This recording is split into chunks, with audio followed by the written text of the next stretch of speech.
दोस्तों, जय भीम।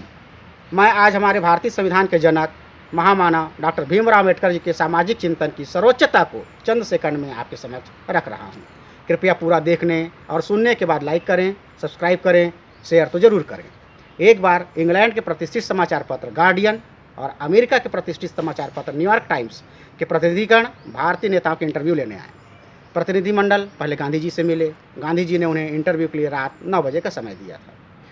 प्रतिनिधि जब जिन्ना जी से मिले तो उन्होंने इंटरव्यू के लिए रात 9:30 बजे का समय दिया था। और जब प्रतिनिधिमंडल बाबा साहब से मिले तो उन्होंने कहा कि आप किसी भी समय उनका इंटरव्यू ले सकते हैं।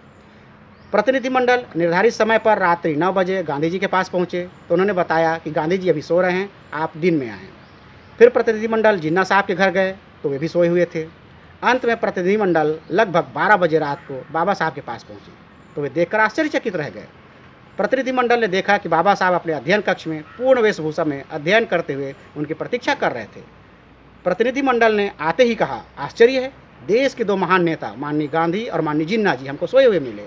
आप अभी तक अपनी नियमित ड्रेस में हमारी प्रतीक्षा में जाग रहे हैं।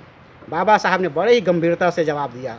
उन्होंने कहा कि माननीय गांधी और माननीय जिन्ना आराम से सोते हैं क्योंकि उनका समाज जागृत है, वे जागरूक हैं।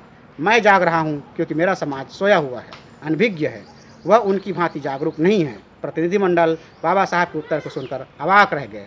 दोस्तों, बाबा साहब का जन्म 14 अप्रैल 1891 को हुआ था तथा उनका महापरिनिर्वाण 6 दिसंबर 1956 को हुआ। उनका जीवन संघर्ष 65 वर्ष 7 महीने एवं 22 दिन का रहा। उन्होंने जीवन पर्यंत भारतीयों के लिए अपना सर्वस्व निछावर कर दिया। उन्होंने अपने इस जीवन संघर्ष की अल्पावधि में इतने बड़े बड़े काम कर दिखाए कि समस्त मानव जाति उनके ऋणी हो गए। आज पूरे विश्व की मानव जाति उनके चरणों में नतमस्तक है।